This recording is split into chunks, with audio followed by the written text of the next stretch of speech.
119వ కీర్తన 63వ వచనంలో, నీ యందు భయభక్తులు గల వారందరికీ, నీ వాక్యములను అనుసరించు వారందరికీ నేను స్నేహితుడును అని భక్తుడు సెలవిచ్చాడు. ఈరోజు మన స్నేహితులు ఎవరు? ఎలాంటి అలవాటులు కలిగిన వారిని మనం స్నేహితులుగా కలిగి ఉన్నాం? నిత్యం దేవుని యందలి భయభక్తులు కలిగి ఉన్నవారే మన స్నేహితులుగా ఉన్నారా?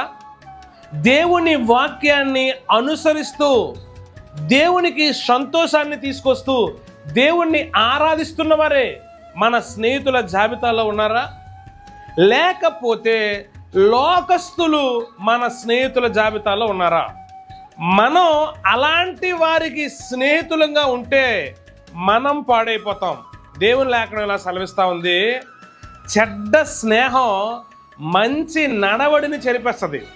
నువ్వు ఎంత మంచిగా బ్రతుకుతున్న వ్యక్తివైనా లోకస్తులతో స్నేహం చేస్తే, అపహాసకులతో నువ్వు స్నేహం చేస్తే, దుష్ట ఆలోచన కలిగిన వారితో నువ్వు స్నేహం చేస్తే, పాపిష్టి కార్యకలాపాలలో నిమగ్నమైన వారితో నువ్వు స్నేహం చేస్తే, నీ జీవితం దేవునికి విరుద్ధమైనదిగా మార్చబడుతుంది.